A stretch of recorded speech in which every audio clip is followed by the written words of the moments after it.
Se sei fermo da tempo sullo stesso punteggio, è perché ti mancano le conoscenze per progredire. Noi di Mattoscacco abbiamo creato la prima accademia di scacchi online per migliorare comodamente da casa. Vienici a trovare e scegli il corso più adatto alle tue esigenze.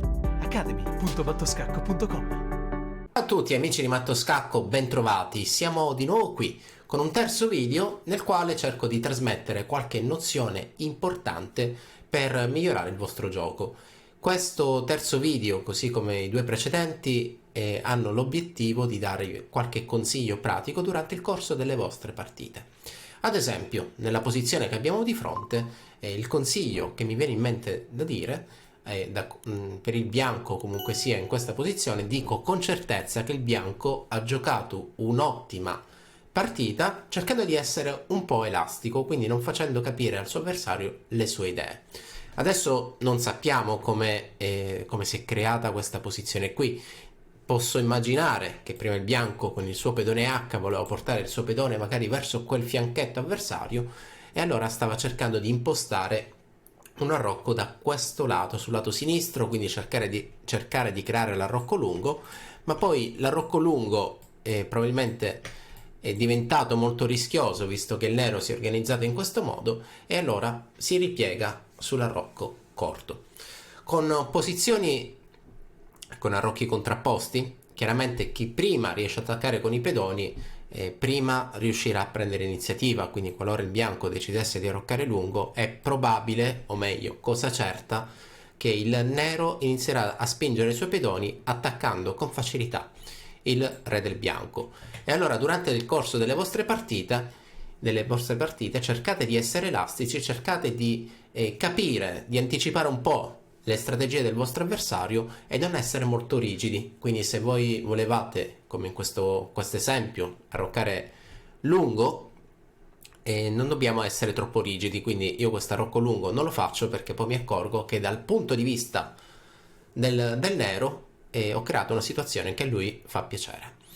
Vediamo un po' questa nuova posizione e qui vi dico che stiamo giocando una posizione che viene fuori dall'apertura spagnola, dove il nero ha giocato qualcosa di strano come questa spinta e questa qui prende il nome di gambetto Janisch oppure gambetto Janisch, chiaramente si scrive esattamente nello stesso modo, però la pronuncia dipende se è italianizzata oppure magari un po' più internazionale.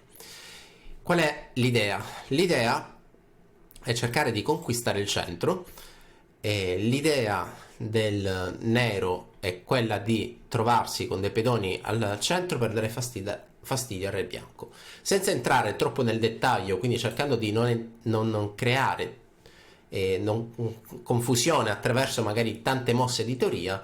Vi dico che se io sono il bianco e mi trovo di fronte un gambetto che non conosco, una posizione nuova, strana, quello che devo cercare di fare è approcciare questa posizione nel modo più sicuro possibile.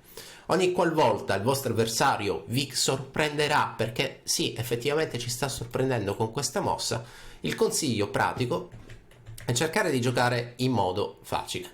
Modo facile è non farsi ingolosire da pedoni che non sono difesi, perché probabilmente il nostro avversario, soprattutto in apertura, ha delle idee che poi se riuscirà a mettere in pratica lì saranno fastidi, diciamo così. E allora il modo sicuro potrebbe essere rafforzare il centro, controllo il centro, re al sicuro, accelero il mio sviluppo con i pezzi. Se riesco a fare così non può assolutamente essere sbagliata.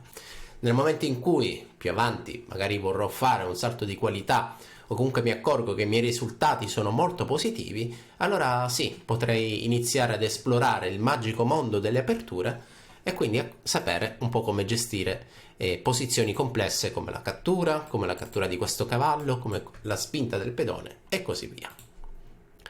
Durante il corso delle mie partite o comunque l'esperienza didattica degli anni scorsi, vi dico che un consiglio pratico rivolto soprattutto a giocatori non molto esperti è quello di giocare quando ci trova di fronte a un alfiere in fianchetto murandoglielo, cercando di creare, come in questo caso, il bianco ha il suo fortissimo alfiere in fianchetto, bene, che quell'alfiere, tra virgolette, si schianti contro un muro di pedoni che ho appena creato. Quindi che questo alfiere sbatta contro una catena pedonale abbastanza forte, e allora durante il corso della mia partita vi assicuro che giocando in questo modo renderò quell'alfiere molto più difficile da gestire. Vediamo un'altra posizione. In questa posizione il bianco è contento. Per quale motivo? Il suo re si trova in una posizione molto sicura. Dico anche che il bianco è contentissimo perché si trova con un alfiere nella metà scacchiera avversaria. Questo qui è un alfiere parecchio forte. Durante il corso delle partite potrebbe essere molto utile sviluppare dei piani che vogliono protagonisti i vostri alfieri che chiodano i cavalli, soprattutto, come spesso accade, quando il re avversario è lì al centro della scacchiera. Quest'alfiere, che definisco una potenza scacchistica all'interno delle 64 caselle, lungo il suo percorso incontra un cavallo dietro il quale si trova il re. Quest'alfiere è così potente lungo questa diagonale che ogni volta che avrete situazioni come questa o simili a questa, ricordate questo consiglio, ricordate questa vocina che dice: Nicolò mi aveva detto che... Ok, Nicolò vi consiglia di insistere su quella inchiodatura. Dunque, mosse che possono insistere su questa inchiodatura: sicuramente la donna che si sposta qui, sicuramente il pedone che catturando al centro insiste sul cavallo, sicuramente questo cavallo che prima o poi potrebbe saltare in avanti. Adesso, senza entrare nel dettaglio, facendo considerazioni pratiche, se io salto qui, lui probabilmente mi darà il suo alfiere per non essere attaccato, ma questo da parte del bianco è sicuramente una conquista, perché il nero ci dà il suo alfiere di fianchetto, e solitamente, se il mio avversario posiziona un alfiere di fianchetto, la sua strategia vorrà proprio essere mantenendo quell'alfiere in gioco. Un'altra conquista potrebbe essere che dopo la cattura che minaccia questo cavallo, adesco, obbligo il nero a catturare al centro, e a questo punto io completo il mio sviluppo attaccando la donna, e poi di conseguenza questa donna andrà via e magicamente si ripropone esattamente la stessa idea di prima. Ok, quella che state vedendo è sicuramente la sequenza migliore perché guadagno materiale, è chiaramente un modo rapido per sfruttare l'inchiodatura dalla quale siamo partiti.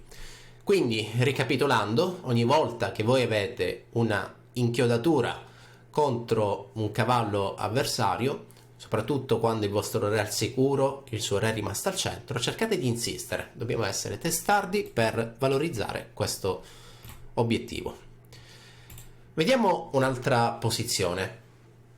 E qui la domanda per tutti potrebbe essere: ok, ci accorgiamo che c'è un conflitto, un contrasto, ci sono due alfieri che si incrociano, uno è bianco, l'altro è nero, e la domanda è: al bianco converrebbe cambiarlo o mantenerlo in gioco, oppure lasciarlo lì? La risposta, facendo il ragionamento corretto, probabilmente è questa. Quindi la risposta è il nuovo consiglio che vi do: cercate sempre di non cambiare con facilità un vostro pezzo forte per un pezzo avversario che non è altrettanto forte. Quindi in questa posizione io vi dico: questo alfiere lo mantengo in gioco perché è molto forte, che punta lui, punta il re avversario, e quindi più avanti potrei insistere. O forse, per assurdo, potrei anche portarlo una casa un po' più indietro, che di per sé magari è qualcosa di negativo, però chissà, magari più avanti nel giro di qualche mossa mi permetterà di creare questa coordinazione, la famosa batteria, due pezzi che insistono sulla stessa diagonale lì contro il re avversario.